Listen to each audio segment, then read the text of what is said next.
સુરત શહેરની cyber crime પોલીસે share માર્કેટમાં ઇન્વેસ્ટમેન્ટ કરીને મોટો નફો અપાવવાની લાલચ આપી ઠગાઈ કરનાર ગેંગ સામે કાર્યવાહી કરી છે. આ કેસમાં પોલીસે 2 આરોપીઓની ધરપકડ પણ કરી છે.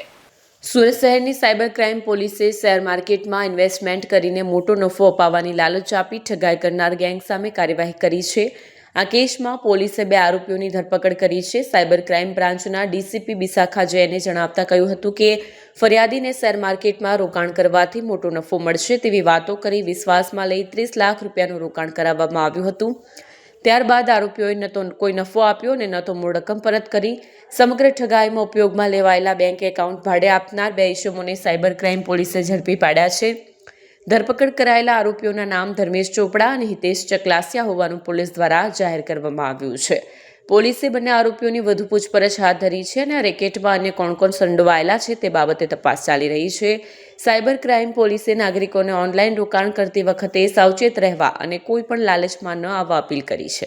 કેમેરામેન હકીમ શેખ સાથે વસીમ હાસમીનો રિપોર્ટ, આઝાદ ન્યૂઝ, સુરત. 12/12/2025ના રોજ એક NCCRP કમ્પ્લેન્ટ સુરત શહેરમાં દાખલ થયેલ હતી, જેમાં 30 લાખનું ઇન્વેસ્ટમેન્ટ ફ્રોડ કરવામાં આવેલ હતો. આ કમ્પ્લેન્ટની નોંધ અમે લોકો તરત જ લઈને પછી ACP Shweta Daniels, PI NR Patel અને પીસી હાર્દિકભાઈ પરમાર આ ત્રણેયની ટીમ મળીને ગણતરીના કલાકોમાં ડિટેક્શન કરી અને 13 તારીખે અમે લોકો ફરિયાદ કરી લીધી અને પછી 14 તારીખ સુધી અમે લોકો આરોપી સુધી પહોંચી ગયા. ટોટલ બે આરોપી છે અને આ જે ગુના છે એમને એમો એવી રીતનું છે કે એ લોકો વોટ્સએપ ઉપર એક ગ્રુપ બનાવીને લોભ લાલચ આપી ફરિયાદીને કે તમે જો સ્ટોક માર્કેટમાં ઇન્વેસ્ટ કરો તો તમને વધારો નફો મળશે. તો આ મુજબ લોભ લાલચ જ્યારે આપી તો ફરિયાદીએ અગાઉ થોડુંક ઇન્વેસ્ટમેન્ટ કરી પછી એમને જ્યારે વિડ્રોવલ માટે પૂછ્યું તો 3 લાખ સુધીનું વિડ્રોવલ સામેવાળાએ કરી દીધું. તો એમને વિશ્વાસ થઈ ગયો કે ખરેખર સાચી હશે અને પછી આગળ એમને ઇન્વેસ્ટમેન્ટ કરવા ના દીધી અને એને વધુ ઇન્વેસ્ટમેન્ટ પણ કરી નાખી અને વિડ્રોવલ નહીં થતી તો એમને ખબર પડી કે મારી સાથે ખરેખર છેતરપિંડી થઈ ચૂકી છે.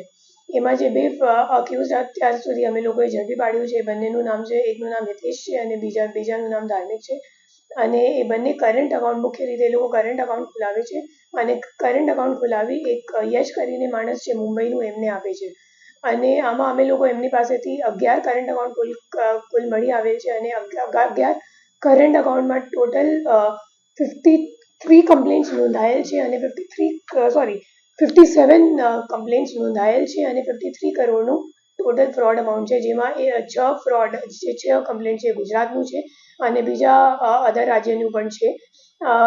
એમાં મુખ્ય રીતે અમે લોકોને જોવા મળ્યું કે જે આરોપીઓ છે એમના ફોન ઉપર એક ચાઇનીઝ એપ પણ છે.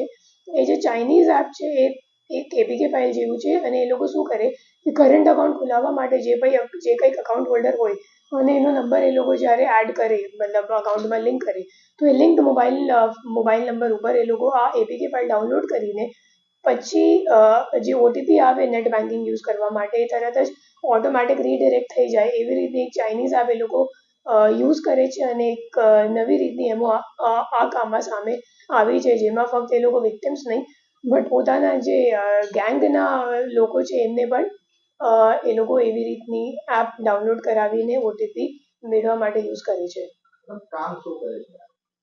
આ લોકો મોટાભાગે આ જ કામ કરે છે, કરંટ અકાઉન્ટ ખોલવાનું કામ અને અત્યારે એ લોકોનું આગળનું પ્લાન એવું હતું કે કરંટ અકાઉન્ટમાં શું છે, અગર એક સાથ ઘણી બધી અગર ફરિયાદો લોન્ચ થઈ જાય, NCCRP કમ્પ્લેન્ટ થઈ જાય તો પછી અકાઉન્ટો ફ્રીઝ થઈ જાય. તો આગળનું એમનું પ્લાન હતું કે હવે અમે લોકો એક શું કહેવાય ફિઝિકલી એક સાડીનું શોરૂમ અહીંયા સુરતમાં ખોલાવી લઈએ અને પછી બેંકવાળા વિઝિટ કરશે તો મોટી ટ્રાન્ઝેક્શન લિમિટ આપશે કરંટ અકાઉન્ટમાં અને પછી 50 થી 100 કરોડ જેટલી ટ્રાન્ઝેક્શન લિમિટ થઈ જશે તો કદાચ અઠવાડિયા 15 દિવસમાં અગર જો અકાઉન્ટ ફ્રીઝ પણ થઈ જાય તો એમનું મોટું કામ થઈ જશે વધારે અગર ટ્રાન્ઝેક્શન લિમિટ મળશે તો. મેડમ, આ લોકોએ કેટલા લોકોને અત્યાર સુધી ભોગ બનાવ્યા છે અંદાજે? અમે લોકોને અત્યાર સુધીમાં 57 ફરિયાદો મળી ગઈ છે અને ફક્ત 11 અકાઉન્ટની વાત કરું છું અને એ લોકો આ કામમાં લાંબા સમયથી જોડાયેલ છે અને જે મુખ્ય 2 આરોપી છે એ લોકો મુંબઈના રહેવાસી છે, બશીર અને યશ. અને આ આરોપીઓ પાસેથી અમે લોકોને 1.5 લાખ જેટલા કેશ પણ મળી આવેલ છે, સાથે રબર સ્ટેમ્પ અને કરંટ અકાઉન્ટ ખોલાવવા માટે જે ભાડા કરારની જરૂરિયાત હોય, રજિસ્ટ્રેશન સર્ટિફિકેટ હોય ઉદ્યમનું પછી ચેકબુક્સ અને કિટ્સ અને QR કોડ્સ આ બધી વસ્તુઓ અમે લોકોને આરોપી પાસેથી મળી આવેલ છે. મેમ જે રીતે ચાઇના એપ એ લોકોએ ડાઉનલોડ કરી છે તો ચાઇનામાં પણ એ લોકો કોઈ ટ્રાન્ઝેક્શન કરતા કે ચાઇનામાં લોકો સાથે સંકળાયેલા હોય? એવું કહી શકાય કેમ કે ખરેખર જે ઇન્વેસ્ટમેન્ટ માટેની જે વોટ્સએપ ગ્રુપ છે તો એમાં ઘણા બધા લોકો જોઈન કરેલા છે.